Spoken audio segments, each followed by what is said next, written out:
Direto da redação, você ouve agora o podcast Outra Visão. Apresentação, Paulo Cunha. Olá, seja muito bem-vinda, muito bem-vindo ao podcast Outra Visão. Eu sou Paulo Cunha, o Paulão, e falo da redação da Outra Visão Comunicação em Belo Horizonte. Este é o episódio 163 com Andrea Schwetz. A Andrea é Relações Públicas, especialista em marketing e vendas. Ela tem uma trajetória brilhante com trabalhos, projetos e histórias inspiradoras. É uma profissional super talentosa e também uma referência no setor de helicópteros. Há mais de 20 anos, a Andrea atua como diretora comercial e de marketing no Helipark, um dos mais importantes centros de manutenção e operação de helicópteros da América Latina, localizado em Carapicuíba, em São Paulo. Natural de Santa Maria, no Rio Grande do Sul, a Andrea vive há muitos anos em São Paulo, onde construiu uma carreira sólida e formou sua linda família. Alô, Andrea Schwetz, tudo bem com você? Seja muito bem-vinda ao podcast Outra Visão. Obrigada, Paulão. Que linda apresentação, hein? Tá Muito certinha a obrigada. apresentação? Tá certinho? Certinho, muito obrigada. Muito obrigada. Andrea, É para um iniciar. prazer enorme estar aqui contigo. Um grande amigo, uma pessoa que eu tenho enorme admiração também pela carreira, pela paixão que tem pelo trabalho. Então é um privilégio, fico honrada com esse convite. Deia, eu vou pedir licença, né? Que eu conheço a Andréia já há alguns anos, então a chamo de Deia também. Deia, gostaria de saber de qual cidade você está falando. Eu estou falando de Carapicuíba, Grande São Paulo. Então você está agora, nesse momento, aí no Helipark. Sim, estou aqui na minha sala, no Helipark, onde eu trabalho já há tanto tempo, como você descreveu. É, A única então, correção que eu faço, Paulão, na sua apresentação, é que eu não atuei como diretora comercial esses anos todos. ok. Eu assumi o comercial há um pouquinho mais de 4 anos atrás. Eu trabalhei a maior parte da trajetória como diretora de marketing aqui. Ah, legal, legal. Perfeito, já registrado. Mas, Deia, antes da gente entrar no universo dos helicópteros, você contar um pouco dessa seu trabalho aí no Helipark, eu queria iniciar a nossa conversa voltando um pouquinho lá para o Rio Grande do Sul, a sua terra natal, e você me contar um pouquinho. Primeira assim, coisa que eu tenho desde até de quando eu te conheci é o sobrenome Schwetz, né? Schwetz. Primeiro, está certo falar Schwetz, você está na pronúncia correta, e entender assim, um sobrenome que tem apenas uma vogal e seis, tá certo? Seis consoantes. É Ideia, para complicar explica, tudo, né? conta, compartilha com a gente um pouco a origem do sobrenome, a pronúncia correta e a forma correta de escrever, porque assim é sempre um desafio assim, a sequência correta das consoantes. Bom, como escreve, eu sei. Como fala, não faço a melhor ideia. Em uma família de tantas pessoas, cada um fala de um jeito sobre o nome. Então, eu brinco que está sempre correto. Você pode falar como você quiser, que está valendo. Aham. Switch, eu falo switch. Switch. É o sobrenome do meu pai, né? Da família do meu pai. Podia ser pior, porque minha mãe me poupou do nome dela. Eu poderia ser Andrea Ketz Switch, porque minha mãe também era de origem alemã. Aí também seria um dificultômetro a mais aí na Nossa. pronúncia. Mas é realmente um sobrenome bem diferente. O significado é ameixa em alemão. É uma curiosidade apenas. Eu tenho, inclusive, alguns amigos da aviação. O Ernesto Klotzel, que é um jornalista muito querido, você deve conhecer, da aviação, Sim, cobriu. Enfim, tem sim. uma carreira aí brilhante. Também ele me chama de ameixa até hoje em função disso, do sobrenome.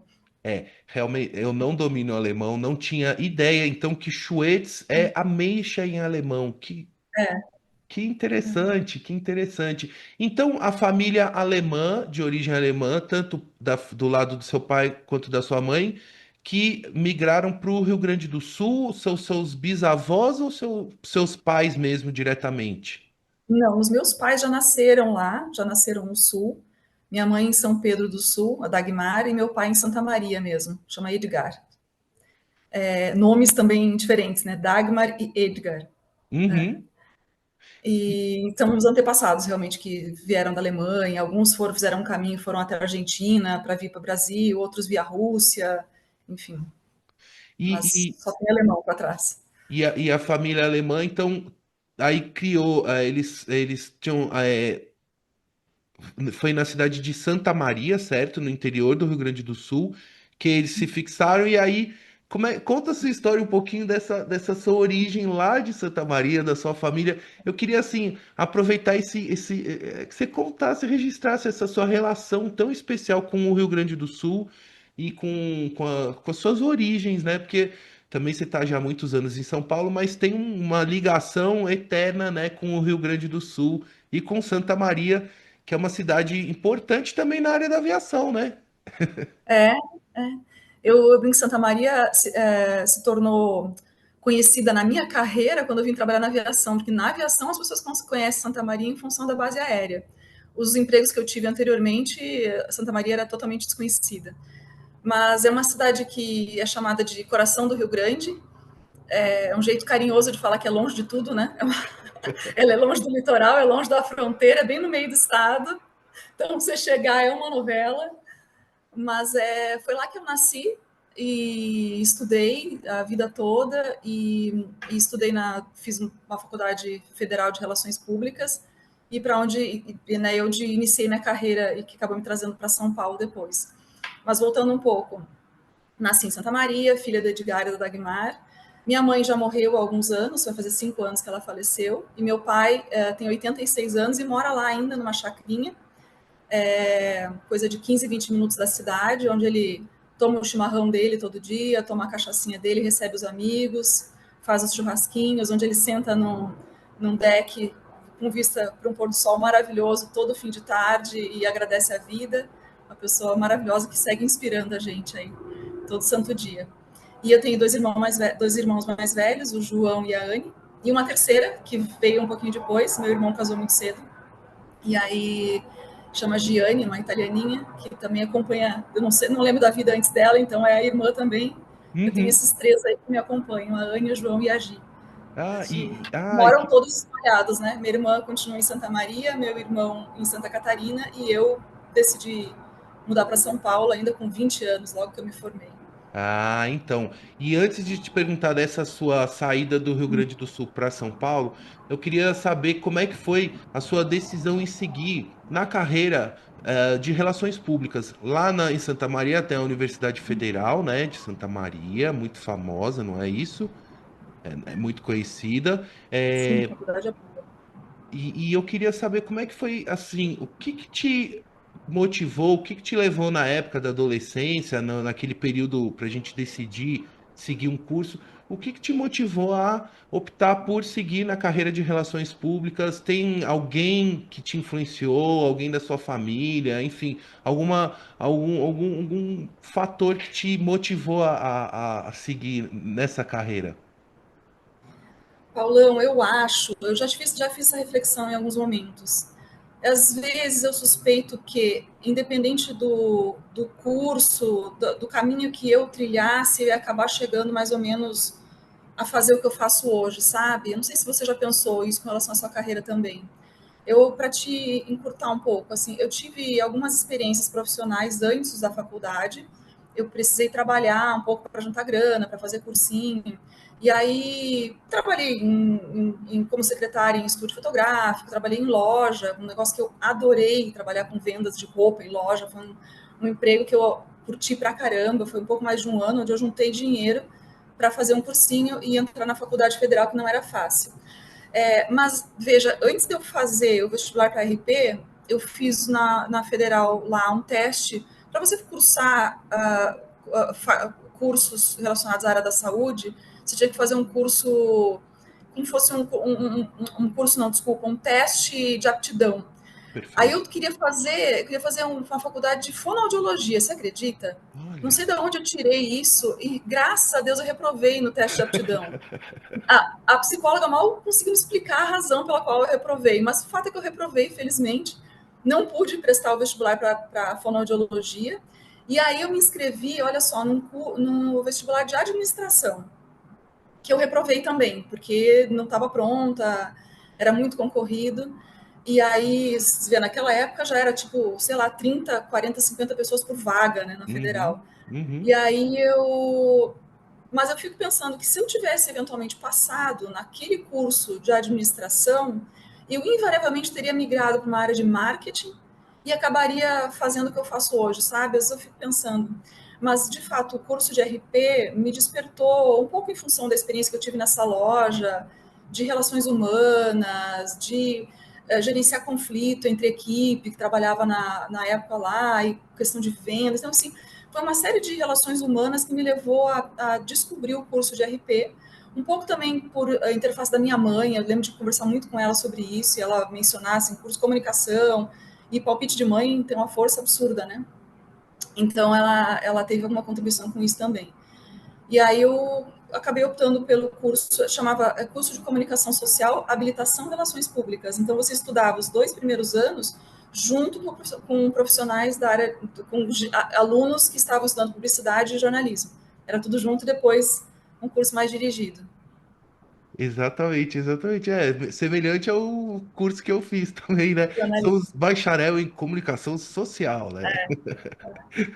Ô, Deia, e aí a partir dessas suas vivências, né, em outros trabalhos e optando por seguir esse curso, né, porque a gente também não pode ficar só limitado porque esse curso vai ser a minha vida, vai ser isso. Não, a gente vai ampliando nossos conhecimentos e competências, né, como você falou, se você tivesse feito outro curso, provavelmente o conjunto de competências que você foi construindo ao longo dos tempos também iam te levar, né, nos caminhos que você trilhou. E como foi a sua decisão assim, pô, eu tô lá na minha cidade, Santa Maria, né, dominando ali o espaço, né, conhecendo todo mundo, o que que acontece, o que que se passa e tal, e sair mudar para São Paulo. Havia opção de ir para outras capitais, ir para Porto Alegre, ou outras cidades. Como é que foi essa decisão? Enfim, com qual idade que você definiu isso, porque eu a conheci lá no início dos anos 2000, né? E você acho que recém-chegada a São Paulo, tudo, enfim, num momento de vida assim de grande mudança. Eu imagino, né, quão desafiador é para a pessoa e para a família também, né, que tá lá. Ai, minha filha, não tinha a internet, o acesso era totalmente diferente, né? O Não tinha celular celular, Paulão. Não tinha, eu tinha, entrava no ônibus lá em Santa Maria e 24 horas depois chegava em São Paulo sem celular. tem celular, É exato. muito louco a gente pensar isso hoje, né? Muito Como louco. é que foi, Mas eu, ideia? assim, o que me moveu foi me apaixonar pelo curso, me apaixonar pela atividade. O que acontece assim, assim que entrei na faculdade, eu comecei a fazer estágios dentro da universidade mesmo. Então, eu trabalhei lá na assessoria de comunicação do Hospital Universitário, depois eu atuei bastante tempo na assessoria de comunicação do Centro de Ciências Rurais da universidade, onde aprendi muito, e lá eu tinha a possibilidade também de trabalhar era uma assessoria integrada, então tinha profissionais de publicidade e de jornalismo no mesmo grupo de trabalho. Pirei lá, foi muito legal, porque é muito boa a liberdade que o estudante tem, né, de criar coisas assim surreais, né? Então eu lembro de desenvolver campanhas para apresentar a assessoria de comunicação para os gestores, as lideranças do Centro de Ciências Rurais. Eu lembro de fazer um teaser que eu mandava um ovo, imagina um tempão lá tirando, mandando casquinha de ovo com recadinho né, para as lideranças, para falar da assessoria. Então, assim, lembro de criar, fazer um evento de show de talentos para poder integrar novos alunos. Montei um banheiro, fiz uma parceria com uma empresa uma loja de cerâmicas, assim, de banheiros, e eu Aham. montei um banheiro no hall do Centro de Ciências Rurais, para o pessoal cantar no chuveiro. Olha isso. Então, assim, foi muito, muito divertido, assim, muito, muito criativas as coisas que a gente fazia naquela época. E eu, assim, me apaixonei, naquele instante me apaixonei pela função, pelo trabalho de RP, entendi a grandeza da profissão e me frustrei, porque olhei para o mercado de Santa Maria e vi que não tinha oportunidade. Imagina se hoje ainda a gente sofre né, com algumas dificuldades no interior, imagina naquela época. Então, assim, comecei a olhar o que tinha de oportunidade de trabalho lá e era zero. Para o que eu queria fazer, não existia. Entendi. Então, daí eu comecei a olhar para São Paulo. Aí, de imediato, eu olhei lá para frente, falei, já que é para trabalhar, vamos achar um local grande, né, onde exista uma possibilidade de eu crescer nisso. Aí eu tinha dois tios morando em São Paulo, uma irmã da minha mãe, chamada Tânia, e o irmão do meu pai, Valdir. Na época, o Valdir trabalhava como editor do Jornal da Band, Valdir Tswett, e Uhum. ele foi o cara que me ajudou, assim, a entrar no mercado de São Paulo. Eu entrei em contato com ele na época, eu lembro que eu almejava até uma função de estagiária na Bandeirantes. Ele trabalhava na Band, eu falei, será que ele escola um estágio para mim lá, para eu aprender um pouco? E a essa altura eu nunca tinha vindo a São Paulo, né? Não sabia Ah, nada de São Paulo. Aí ele me colocou em contato com a ex-mulher dele, Harumi Ishihara, que você conhece, eu acho, da Burson. A Harumi me descolou um estágio, era um estágio que não era nem, era um estágio de férias. Eu lembro que eu entrei em férias lá no Sul e vinha para São Paulo e ficava um mês, 2 meses, trabalhando na Burson Marsteller, onde a Harumi me abriu essa porta, e que era nada menos do que a maior agência de RP do mundo, né? Então eu saí da agência de comunicação do CCR lá no fundo da Universidade Federal de Santa Maria para uma puta agência enorme na Faria Lima. E eu vinha assim, eu vinha nas férias, né? Vim 2 vezes em estágio de férias, sem ganhar nada e tal, mas fazia esse deslocamento, ficava trabalhando para aprender, para fazer contato, uhum. voltava para o curso. E aí, quando chegou no final do curso, em que eu teria a possibilidade de fazer um estágio de conclusão de curso, ou seja, daí já seriam de 4 a 6 meses de trabalho em uma agência, eu consegui a oportunidade na Burson. Aí eu vim para fazer o estágio de conclusão de curso e de lá não saí mais. Então, foi assim maravilhoso, maravilhoso para começo de carreira, foi assim melhor impossível. Aprendi horrores na Burson, agência onde eu conheci, né? A gente se conheceu lá, né, Paulão? É. Então, e aí você já começa atendendo contas, assim, se envolvendo em projetos grandiosos de Unilever, era Gatorade, Becel, era tudo coisa enorme, né? E daí eu lembro também que você passou a viajar pelo Brasil também, né, Deia? Sim. Atendendo clientes e tudo, e já não. Então, quer dizer, a sua. Você teve um período de transição dessa saída do Rio Grande do Sul, mas quando saiu também é, foi para ficar mesmo em São Paulo. Conseguiu se fixar mesmo, né? De uma forma consistente, sólida, né? Foi, assim, assustador no começo, né? Você imagina, porque eu cheguei lá, primeiro que eu não falava uma palavra de inglês, né? As reuniões eram todas em inglês, então a metade eu já perdia por aí, era insano. Então, e aí em seguida a gente estava produzindo, fazendo o lançamento da BCL Proactive. Aí a maluca da Mariana Lavrati, você lembra dela? A Mariana confiou em mim, me jogou para fazer trabalho de medição de colesterol, em eventos de nutrição no Brasil inteiro. Eu ia para o Rio, eu ia para Recife, para Salvador, trabalhando sozinha com menos de 25 anos. Eu lembro Então, de você assim, levando várias caixas, né? Sempre cheio de material. E quer dizer que. eu até hoje olho para trás, eu não sei como é que ela confiava em mim, gente, maluca. Mas Ah, estava mas certo, no final dava certo. tava certíssima, tava certíssima. E dessa experiência, daí eu também tenho muita curiosidade em saber assim, como que a sua família observou tudo isso, né? Essa saída, né, da filha, hoje nós somos pais, né? Você é mãe de um casal. É, Aí a gente tem, vamos dizer, o celular, algum certo acesso, né, de controle, onde tá, onde foi e tal. E seus pais, como é que observavam isso? Como é que foi esse feedback dele? Paulão, quem sempre me empurrou para a vida foi a minha mãe, né? A minha mãe teve um papel muito importante em me dar essa coragem de ir, assim.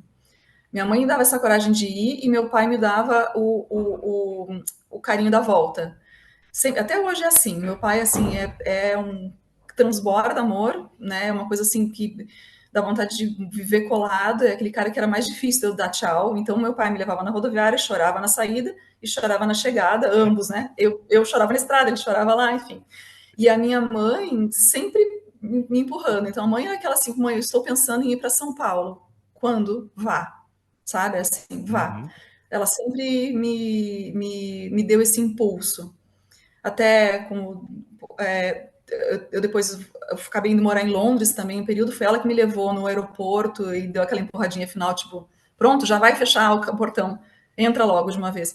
Então ela sempre, ela teve esse papel bem importante na minha vida de me dar essa coragem de ir, sabe? Vai que você consegue, vai que você dá conta. Terceiro filho também, acho que tem uma diferença, né? Então, dá uma fortalecida, né? Entendi, entendi. A Ô, gente brinca André, que terceiro filho se come terra, você se pergunta se precisa fazer jantar ainda, né? Eu não tenho, eu só tenho dois. eu só tenho uma, eu só tenho uma. Mas é o que eu falo, não paparico, hein? Pouco. Certo. É isso Paparico aí. pouco. Tô Andréa, duvidando. e ao longo desses anos, né, na carreira, trabalhando na área da comunicação, seja como relações públicas, seja em ações de marketing, seja na área de vendas, né, que envolve a comunicação, como é que você tem observado essa revolução da comunicação, não só da forma, dos meios, né?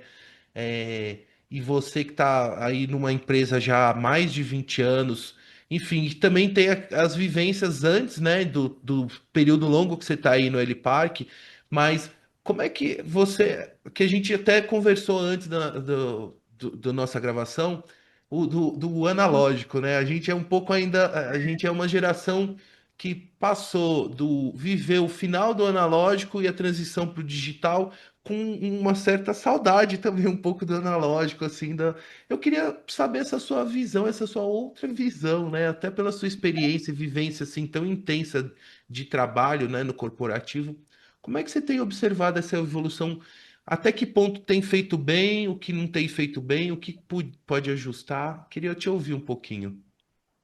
Paulão, para mim é bem desafiador, viu? Eu sou absurdamente analógica. Eu tenho várias, não é resistência, mas eu tenho dificuldade com as questões digitais, assim. Então, o que que acontece? Eu tenho uma equipe bastante jovem, então, assim, com eles eu aprendo diariamente a lidar com as ferramentas digitais, a entender a geração, uma geração que já vem pronta, né? Os nossos filhos eles não precisam de explicação. É impressionante, eles navegam nesse universo lindamente. A gente sofre, eu sofro até para pilotar um celular, assim, completamente. A gente usa 2% do que o celular te entrega, né? Eu não consigo ainda, por exemplo, recomendo que as pessoas usem as ferramentas de inteligência artificial, o chat GPT, essas coisas. Então, assim, para minha equipe, eu falo, pede ajuda, mas eu ainda escrevo. Eu ainda gosto de escrever, até porque eu sinto prazer em escrever, né? Então eu não conto, Tá. não utilizo. Tenho amigos que produzem imagens, vídeos, tudo com inteligência artificial, né? Não cheguei nesse universo ainda, mas acho que é importante a gente conhecer, se atualizar, porque não volta mais, né, Paulão? A gente não vai voltar nunca mais a utilizar o fax. Que eu lá na, na primeira Nossa. assessoria era É verdade, o né, fax, o o fax. fax, meu Deus, A minha você vai mesa ter era que do lado do muito fax. os Aqui, teus, ó. os teus, Aqui, ó, Deia, aqui, ó. Tem máquina de escrever aqui, ó. É, o tô fax. vendo, né? Você vai ter que explicar para as pessoas o que é um fax, e que muita gente está te assistindo não sabe para que servia um E fax. era alta tecnologia, hein? High-tech. Mandava os fax pro mundo inteiro, né? Você mandava, imagina, um release para um jornal, você tinha a opção de mandar ele pelo correio ou por fax. Então, o fax era realmente absurdamente legal, rápido. Exatamente. Eu pergunto isso porque, assim, a evolução da tecnologia, né? Ela, claro, trouxe vários benefícios, tudo, mas ao mesmo tempo também. Da mesma forma que trouxe muita velocidade e agilidade, também distanciou as relações humanas, né? Na semana passada, por exemplo, faz exatamente uma semana, né, que eu estive pessoalmente com a Andrea no evento LXP. E a oportunidade de poder estar num evento presencial, encontrar com as pessoas, ver, né? É uma coisa que isso não tem tecnologia que acho que a tecnologia ajuda aí a disparar o convite, a viabilizar o acesso, Mas, meu, a gente se encontrar não tem preço, né, Não Andréia? tem. E isso realmente não vai deixar de existir, Paulão, porque o ser humano precisa, a gente precisa do contato humano, né? Então, assim, são coisas que são funções, eu falo assim, o pessoal que trabalha com vendas, né, que isso sempre vai ser necessário, não são funções que vão deixar de existir, porque a interface, ela não vai, ela é imprescindível. Então, eventos é um negócio que é crucial para. Eu acredito demais, né? A gente aqui no Elipark, eu vendo através de eventos. É o momento que eu tenho de encontrar todos os clientes, encontrar os clientes, os não clientes, os ex-clientes, os potenciais. É quando você tem condição de olhar olho no olho e retomar contato, estreitar. E muitas vezes sem nem tá falando de trabalho, mas para você aproximar, né? Então, isso é um negócio que nunca vai ser substituído. Isso não há WhatsApp que faça. Não tem IA, não tem texto, não tem a imagem mais bem bolada que substitui um Não. bate-papo ali pessoal. E no caso, por exemplo, dos helicópteros, né, lá aí do Helipark, você tá lá ouvindo os helicópteros, vendo aquelas máquinas maravilhosas, sentindo aquele cheiro do querosene de aviação, né? Então, tudo isso cria um cenário que, claro, dentro desse mercado específico contribui para você tomar a decisão de um negócio, tomar a decisão de uma compra, de uma venda, o que seja, né? Quer dizer, então, a gente tem muitas facilidades com a tecnologia, mas não substitui as relações que aí vem, né, da sua formação, as relações públicas, né? E você dentro do Helipark, aí eu queria já começar a entrar um pouquinho nesse universo da aviação específico dos helicópteros. Que no Helipark você é uma cidade, né? Queria que você, eu sei, né? Mas eu queria que você compartilhasse e contasse um pouquinho aqui para a audiência o que que é o Helipark e explicar um pouquinho como é que é o trabalho que você faz aí na empresa, o que que você podia contar. Enquanto isso, daí eu vou navegando aqui no site do Helipark até para as pessoas puderem visualizar, porque Bom, o Helipark é um centro de serviço para helicópteros. Inaugurou em 2002. Então, desde então, veio com o desafio de concentrar em um único local todos os serviços para quem tem uma máquina desse tipo. Então, naquela época, não existia Helicentro, né? O projeto da empresa era suprir todas as necessidades de quem comprou uma máquina. Então, você pode estacionar seu helicóptero, que a gente chama de hangaragem, pode fazer serviços de customização, pintura, tapeçaria, pode fazer a manutenção dele. A gente atende as principais máquinas em operação no Brasil desde sempre, então Agusta, Airbus, Bell e Robinson. E é isso, é um grande parceiro, né, para você poder operar máquinas, além das operações de pista, abastecimento. Então, você está mostrando aí, são 3 hangares, 2 deles são destinados à manutenção, e o uhum, terceiro da ponta é exclusivo para hangaragem, ali é puramente estacionamento. esse aqui é São o de 10 só, estacionamento. esse da direita, Tá. o Esse que eu tô passando o olhando de mouse frente é o aqui. da direita. Não, é o Tá. outro, Ah, tá, é tá? o outro. Tá, Outro lado. tá. Ah, tá, esse aqui, ó. Esse, o da ponta, é o de hangaragem. Esse bem da ponta terceira, isso, esse aí. Tá, tá. Esse é Eu o totalmente outro lado. errado aqui, totalmente perdido. Mas vamos lá. Inclusive, quando a empresa inaugurou, a gente tinha só os 2 hangares, né? Só o 1 e o Hum, 2 ali. E com o crescimento, foi necessário construir o hangar 3. Esse aí foi construído em 2010. entendi. Ó, aqui, ó, então, pessoal, vocês estão vendo aqui é o Helipark. E o que é muito interessante no Helipark, assim como existem outros, né? Como é que a gente pode chamar? É um centro de serviços de manutenção e operação? É isso? Tá certo? Fala dessa forma? A terminologia é helicentro, né? O que difere um helicentro de um heliponto? Heliponto é um local onde você pode simplesmente descer. Heliponto, por exemplo, o meu heliponto é esse quadrado azul aí. Então, ali você pode operar, você está autorizado a pousar, desembarcar um passageiro e decolar. O heliporto tem que ter abastecimento, né? Não sei se essa terminologia ainda está valendo exatamente assim, mas antigamente era desse jeito. Heliponto você pode pousar, heliporto você tem a condição de abastecer, e helicentro, além de abastecer, você consegue obter serviços diversos. Perfeito, perfeito. Então, aqui para ter uma noção, tem todo o espaço para angaragem, que é o estacionamento, né?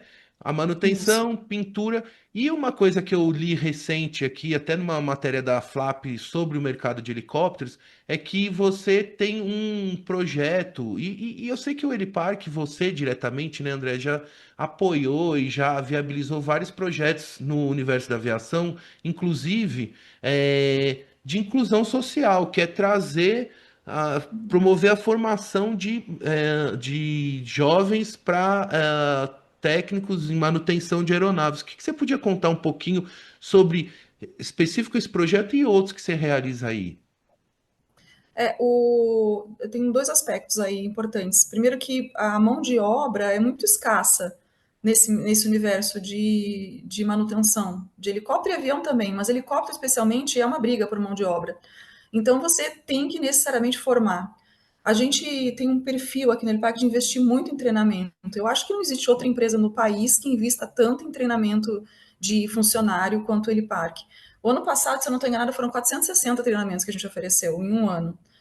É assim, o natural aqui. Eu tenho hoje, tem pessoas que estão em cargos de chefia, em cargos de inspetor dentro do hangar e que passaram pela pista. Entraram como atendimento de pista e aí foram estudando, fazendo cursos de mecânica aeronáutico e acabaram entrando para a oficina e ali cresceram e hoje estão liderando equipes. E é muito legal isso, né? Isso é bem gratificante de ver. E além disso, sim, já investimos a gente tem parceria com algumas instituições. Hoje a gente tem uma parceria com a AeroTD, que é uma instituição que tem formado muito, e a gente acaba absorvendo a mão de obra que eles formam em estágios aqui no Elipark. A gente tem que estar constantemente pensando nisso, na formação de mão de obra, porque a nossa matéria-prima, né? Porque daí essa mão de obra formada tem as que vão ficar continuando trabalhando aí com vocês e também vão para o mercado, vão para o país inteiro, são contratados para trabalhar em qualquer região aí do país. Sim, a gente também forma a mão de obra para o mercado e faz parte do jogo, né? Não tem jeito. Então a gente acaba também investindo em pessoas que acabam indo morar em outros estados ou mudando, mas se bem que nós aqui temos um turnover baixo de mão de obra. Tem Tá. a maior parte, assim, muitos funcionários estão aqui há mais de 15 anos. Não tem esse número aqui, mas realmente é baixo. Entendi. Então, ô, Andréia, por exemplo, se alguém que estiver ouvindo a gente, um jovem que gosta de helicóptero, gosta de aviação de uma forma geral, tiver interesse em participar de um desses programas de treinamento, qual que é o primeiro passo que ele deve dar? Aí ele procura pelo site? Qual que é o caminho? Esse parceiro que temos atualmente chama AeroTD, é um bom caminho. Mas também, se quiser fazer contato com o Elipark, pode até chegar via RH, a gente direciona. Tem um e-mail que é rh@elipark.net, pode ser um caminho também para a gente, ou mesmo marketing@elipark.net, a gente direciona. Olha lá, dica aqui, pessoal, dica direto aqui da Andréia, para não ter erro. Eu tô falando isso, Déia, pelo seguinte, eu tenho um amigo que adora helicóptero, adora mecânica. Ele tá lá em Icapara, no litoral sul, ali na região de Guape ali. E eu falei, que é o Pedrinho, Pedrinho, você tem que ir lá no Helipark e fazer o curso lá, participar, entendeu? Só que ele não quer sair lá de Capara, vai sair lá da vida boa lá, né? Come peixe todo dia lá, vai. Esses cursos, atualmente, tem alguns cursos que você começa online, né? Faz uma parte dele online, mas depois não tem jeito, tem que vir para São Paulo e tem que colocar a mão na caixa. Exatamente, exatamente. E Mas é um além, mercado muito promissor, gente. A gente, inclusive, perde mão de obra para fora do país. Tem gente que vai para Dubai com salários assim enormes. Para os Emirados, assim, a gente já perdeu muito profissional. é mesmo. Olha só que Louco, né? interessante. E qual que é a referência, por exemplo, do mercado assim no Brasil? A gente os padrões, tudo seguindo os padrões americanos de serviços, desses centros como o Park. É comum a gente encontrar esse mesmo modelo de negócios nos Estados Unidos, na Europa. É um modelo adotado no mundo, ou tem alguma característica diferente nossa aqui no Brasil, assim, para esse tipo de serviço? Olha, Paula, eu não conheço o mundo inteiro, assim, mas eu já recebi gente do mundo inteiro aqui. Eu acredito que o que temos no Brasil não existe em outro lugar. Eu recebo gente dos Estados Unidos, da Europa, Canadá, e todos ficam impressionadíssimos com a estrutura que o Helipark tem. E o que a gente ouve de todos é: meu Deus, eu nunca vi isso em nenhum outro lugar do mundo. Olha. Então, assim, tem outras empresas do mesmo segmento do Helipark e que tem também estruturas bem completas, mas realmente o que é o mercado de helicópteros em São Paulo, o volume, a quantidade de serviços, a infraestrutura é realmente impressionante. Assim, eu noto que as pessoas se impressionam, os estrangeiros que vêm aqui. Ô, Andréia, sobre outros projetos que você já, já levou à frente aí pelo Helipark, não diretamente com coisas de helicóptero, mas você já ajudou a promover, a viabilizar muitas ações de preservação da cultura da aviação, né? Teve... O restauro do Jaú foi um projeto muito interessante. A gente trouxe essa máquina para cá. O Jaú foi um hidroavião que cruzou o Atlântico, né, em 1927. Ele estava no campo de Marte lá, estava em fase de decomposição. E na época, os diretores que estavam aqui se sensibilizaram o dono da empresa e trouxeram o avião para cá. E então se estruturaram, inclusive a gente montou um setor aqui com toda a parte de ferramentaria adequada. Saímos num trabalho de pesquisa de materiais, com envolvimento de várias associações, inclusive a Santos Dumont, que é a detentora da posse do avião. E foi um trabalho de 2 anos, se eu não estou enganada, para voltar o avião às condições originais, sem condição de voo, mas assim, hoje ele está preservado, se eu não estou enganada, está no museu em São Carlos, no Tá, Museu da TAM. isso, Está que em tá. exposição lá, ele andou fechado, reabriu, agora não sei muito bem como. Porque tá indo, a coleção que tá em São Carlos tá indo para Itu. E aí Ah, isso. tá indo para Itu, então provavelmente ele tá lá no acervo de Itu. Uhum. Mas tiveram outros também, né? Tiveram outras ações, né? E apoios também. Enfim, o que eu quero sinalizar é que você tá sempre antenada aí, né? Com o que acontece na aviação e também ajudando a preservar enfim, a movimentar a coisa, não deixar se perder a memória, né, o acervo histórico de coisas aí. Eu sei que você está sempre atenta, né? O ponto é assim, o que nos move é a paixão pela aviação, né? No meu caso, é a paixão pelas pessoas que trabalham nesse universo. Mas assim, a aviação, ela tem um charme especial, assim, que eu acho que são poucas pessoas que trabalham nesse meio que não são totalmente apaixonadas pelo seu trabalho. Então, assim, é difícil você se isentar. Você precisa de ajuda. Olha, recentemente o pessoal estava fazendo uma reforma de um outro avião, aí a gente pintou uma, pá, não vou lembrar agora, eu não vou lembrar, que é um projeto do Fernando Crescente, do Daniel Datan. Mas Ah, recentemente recebemos também, sim. pintamos uma asa de um Uhum, avião uhum. T2, T6, enfim, me fugiu. Mas é difícil se isentar, sabe? Ficar de fora. Então, assim, tanto de projetos que servem para preservar a cultura, a história da aviação, quanto para projetos que servem para fomentar a aviação, que é o caso da LXP, que também é um evento que você teve aqui, você viu, não é um evento do Helipark, é um parceiro nosso que realiza, mas que para a gente, assim, a gente é muito entusiasmado com isso, porque é um evento que serve para fazer crescer a aviação de helicópteros no Brasil, serve para chamar, direcionar o olhar para a imponência dessa aviação no mundo, né? Então, eu, pessoalmente, sempre achei que o mercado precisava de um evento exclusivo para helicópteros. Então, desde muito mais de 10 anos, eu vinha com isso em mente, sabe? Precisa fazer, precisa fazer. Aí achei um parceiro, que é quem vinha fazendo Labasse, e aí ele idealizou esse LXP, que hoje está na 6ª edição, você viu, assim, A gente consegue reunir o mercado inteiro aqui, inclusive vem a concorrência, vem gente de todos os setores dentro do universo das rotativas, e você vê negócio acontecendo, vê venda de helicóptero, vê quem tem helicóptero consegue vir, vê serviços, né, adicionais. Então é muito legal. A gente o Helipark trabalha para os nossos clientes, para as nossas equipes e também para o mercado, né? Para ver o mercado desenvolver e ser cada vez melhor e mais seguro, né? Que o nosso produto é esse. É muito... Já, a gente está. O momento de mercado está bem desafiador nesse sentido. A gente tem. Tá com a casa cheia, de fato, assim, não tem mais espaço para garagem. E clientes de manutenção, a gente manobra aí para. Eu falo que é uma manobra de slots, para você não deixar ninguém na mão e conseguir dar atendimento para todos os clientes.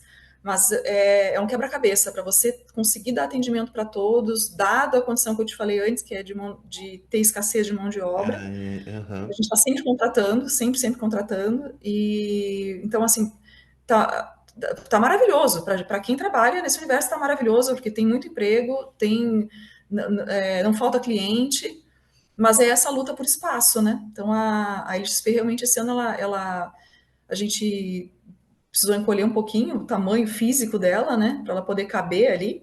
Deu tudo certo, graças a Deus, com o empenho de todos aqui. A equipe ajudou muito, inclusive, nessa coisa de programar as manutenções, para deixar o cliente que podia esperar um pouco veio na semana seguinte, para poder pegar o helicóptero hangarado e colocar no hangar de manutenção.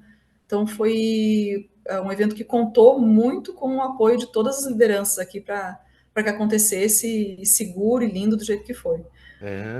Interessante, saber dessa, né, tem todo um preparo e com certeza já deve estar preparando para o do ano que vem, né? Pro evento Agora a do gente ano. tem que primeiro fazer uma análise do que foi esse, né? Uhum.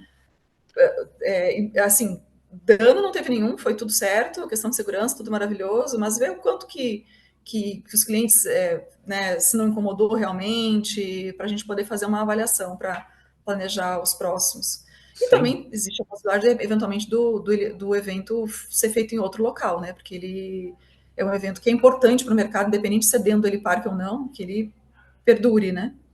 E teve uma coisa que eu observei no evento, André, que você até me apresentou pessoalmente, mas eu não testei, que é um helicóptero chopeira. Me conta, como é que, pessoal, você já imaginou assim, a fuselagem de um helicóptero, claro, sem o motor, né? Mas um helicóptero e um helicóptero bacana, hein? Um modelo bacana. Eu não sei qual era o modelo. E que no compartimento traseiro ele tem uma chopeira com chopp gelado, entendeu?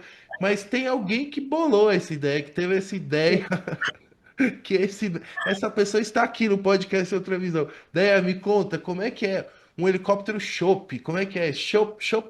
Como é que é? Me conta como é que foi a Chama ideia. Eli Beer.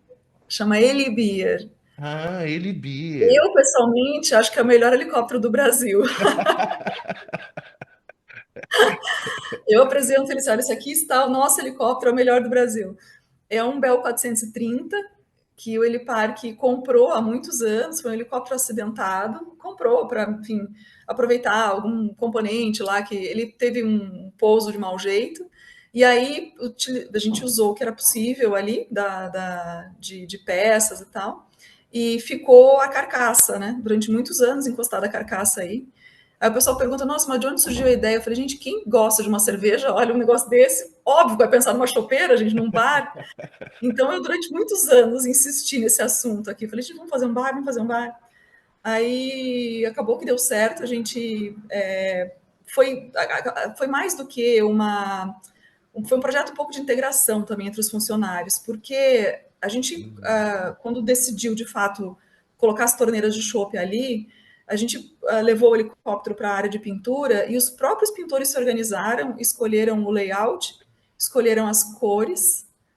Eles vinham me perguntar que cor que você quer que pinte. Eu falava assim, pode fazer como você achar melhor, como você achar melhor. Eles escolheram as cores do Helipark, fizeram aquele layout e tal. Então, assim, o mesmo para a tapeçaria, foi feito o interior dele e a equipe de tapeceiros que desenvolveu o interior lá do jeito que eles imaginavam que ficaria bom. Então fizeram, então hoje eles têm as torneiras de chopp, você serve do chopp, a chopeira fica no bagageiro, né? E aí tem o espaço interno do helicóptero, onde você pode sentar e tomar seu chopp tranquilamente. Teve gente que fez reunião dentro do helicóptero na feira, lá, fecha a porta, virou um espaço diferente lá, né? Exatamente. E tem uma E aí sacada, né? o nome foi escolhido pelos funcionários também, pela equipe Helipark. Eles chegaram a alguns finalistas, olha, gostamos desse nome, e aí fizeram uma votação, e então hoje ele é chamado de Heli Beer. E quer dizer, então nessa ação você envolveu um trabalho de comunicação interna, né? Que envolveu a equipe toda da empresa e que também usa esse recurso, né?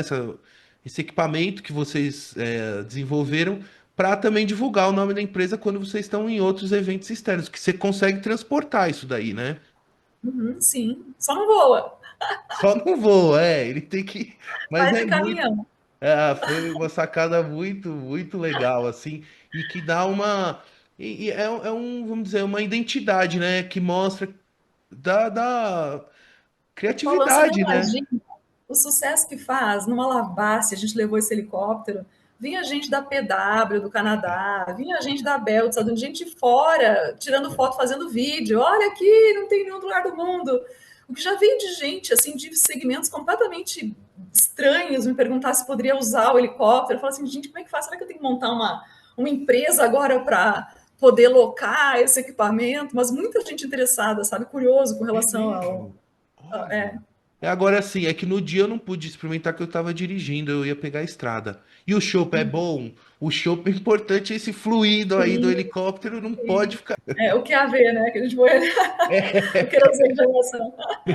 Eventualmente a gente coloca dois tipos de chopp, eu penduro uma plaquinha, que é a veia e gás. Arrisca. Ai, que legal, que legal. Odé, eu vou caminhando aqui para o final, mas ainda tem algumas perguntinhas que eu queria, que é assim, o setor da aviação, né, que você está aí há mais de 20 anos, é um setor majoritariamente composto por homens, né? Nos cargos executivos, nos cargos operacionais.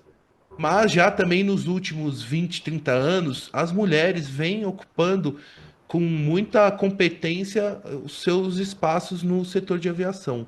Como é que na sua vivência, na sua experiência, você lidou com isso, lida, e como é que você percebe a maior participação das mulheres no segmento da aviação, tanto na área executiva, como na operação, como piloto, né, manutenção, enfim. O que você podia contar um pouquinho, que eu acho que é um assunto relevante. Legal, legal sua pergunta, Paulão. Eu acho que eu vivi uma transição muito importante, sabe? Uma mudança muito importante. Eu tô aqui há 21 anos. A aviação, considerando essa diferença, sabe, essa questão de preconceito, de atuação das mulheres, há 21 anos foi bem difícil. Te falo que não foi uma coisa muito fácil ser mulher e trabalhar nesse universo, que é majoritariamente masculino, realmente. Então, assim, não vou te falar que não houve discriminação, não foi fácil, não. Mas hoje eu acho que a gente já está num momento um pouco mais equilibrado.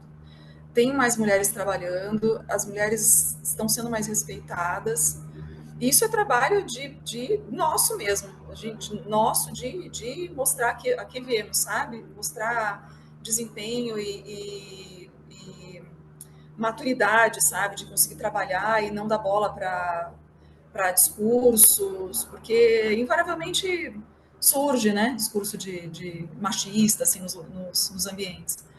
E é foco no trabalho, né? Então, assim, acho que as mulheres que estão trabalhando hoje estão muito determinadas em entregar resultado, que nem sempre é fácil, é um desafio, porque você tem um peso a mais, né? Por ser mulher, parece que tem que provar um pouquinho mais. Mas estão todas muito comprometidas e muito unidas, que é o que me emociona. Então, assim, a gente tem grupos de mulheres, eu tenho um grupo de WhatsApp que se chama Mulheres da Aviação. E ali estão, eu não sei o que número tem hoje ali, mas certamente mais de 100 mulheres que trocam figurinha todo dia ali, então de oportunidade de trabalho, oportunidade de fornecedores, troca de figurinha mesmo, sabe? Para se fortalecer, porque a gente sim foi minoria, continua sendo minoria, mas eu acho que hoje a gente consegue trabalhar com muito mais força, com muito mais reconhecimento, assim, não tem, as diferenças não estão mais tão gritantes quanto foram há 21 anos. Há 21 anos eu lembro que eu sofria, eu lembro que doía muito, assim, teve momentos que eu pensei em desistir da aviação, assim, falei, gente, não é um universo para a gente trabalhar, não, me ofendia com facilidade, também tem a questão da maturidade, né, quando a gente é muito jovem, a gente se ofende muito fácil. Depois a gente vai engrossando a casca, fica mais fácil de botar, direcionar o olhar para onde realmente importa. Não sei se eu te respondi. Sim, respondeu. André, eu quero caminhando para o final. Primeiro agradecendo muito a você pelo carinho, pela atenção, pela disponibilidade de interromper um pouco da sua agenda aí no Eli Park, que tá cheio de poses e decolagens aí do lado aí da sua sala, para falar comigo e compartilhar um pouco da sua trajetória na área das relações públicas, do marketing e um pouco contar sobre a sua trajetória aí no Eli Park. Para a gente fechar esse episódio, eu gostaria que você deixasse um recado, uma mensagem, enfim, um pensamento final para compartilhar aqui com a nossa audiência. Um só? Fica a seu critério. Estou brincando. Tem algumas frases assim que norteiam a minha vida.